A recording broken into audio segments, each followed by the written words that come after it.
YSR 9 news కి స్వాగతం. గత ప్రభుత్వం అన్ని వ్యవస్థల్ని నాశనం చేసినట్లు విద్యా వ్యవస్థని కూడా నాశనం చేసింది. రాత్రి ఆత్మలతో మాట్లాడి తెల్లారి అనాలోచిత నిర్ణయాలు ప్రకటిస్తారు. అలాంటి నిర్ణయాలు జీవో 117 టీచర్లకు శిక్షణ లేకుండా సిబిఎస్ఈ సిలబస్ తేవటం లాంటివి సంస్కరణలు తీసుకొని వచ్చేటప్పుడు అందరితో చర్చించి నిర్ణయాలు తీసుకోవాలన్నారు.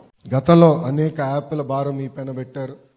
చదువుకొని ఎక్కువ ముందల టాయిలెట్లు ఫోటో తీయాలి, మధ్యాహ్నం భోజనం ఫోటోలు తీయాలి, ఇదే గోల్ నడిచేది. పాదయాత్రలో కూడా నేను ఉపాధ్యాయులు కలిసి వాళ్ళ సమస్యలు నాకు చెప్పారు. అది నేను అధికారులు కూడా చెప్తాం జరిగింది. ఇంకా రాబోయే రోజుల్లో కూడా ఉన్న చిన్న లోటుపాట్లు ఏమున్నా సరిదిద్దుకుని మేము ముందరికి వెళ్తామని ఈ సభాముఖంగా ఉపాధ్యాయులందరికీ నేను తెలుపుకుంటున్నా. గత ప్రభుత్వం అన్ని వ్యవస్థలు నాశనం చేసినట్లు విద్యా వ్యవస్థను కూడా నాశనం చేసింది.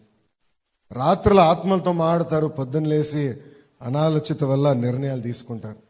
దాంట్లో భాగంగా జియో 117 తీసుకువచ్చి స్కూల్స్ని మూసేశారు.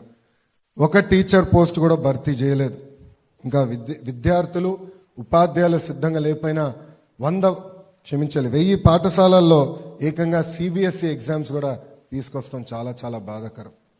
నేను కూడా సిబిఎస్ఈలో చదివిన వ్యక్తినే.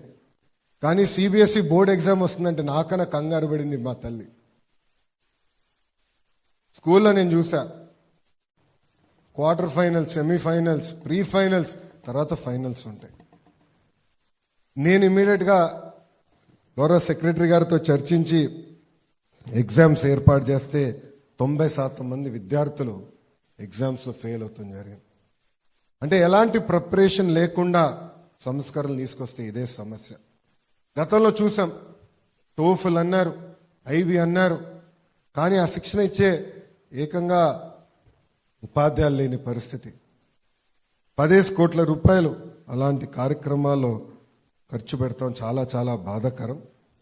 సంస్కరణలు తీసుకురావాలి, కానీ అందరితో చర్చించాలి, వ్యవస్థలను తయారు చేయాలి. ప్రత్యేకంగా విద్యా వ్యవస్థల్లో ఒక రోజుతో సంస్కరణలు తీసుకురాలేం. ఈ రోజు మనం తీసుకున్న నిర్ణయం లక్షలాది మంది పిల్లల పైన భారంగా మారచ్చు, లేదంటే వాళ్ళ భవిష్యత్తు మార్చొచ్చు. అందుకే మీ ప్రభుత్వం ఒక సంస్కరణలు తీసుకురావాలంటే అందరితో చర్చించి, ఉపాధ్యాయులు సిద్ధంగా ఉన్నారా, పిల్లలు సిద్ధంగా ఉన్నారా, ఒక నిర్ణయం తీసుకుంటే దానివల్ల రాబోయే సమస్య ఏంటి అన్నీ తెలుసుకున్న తర్వాతనే, చర్చించిన తర్వాతనే అమలు చేస్తాం జరిగింది.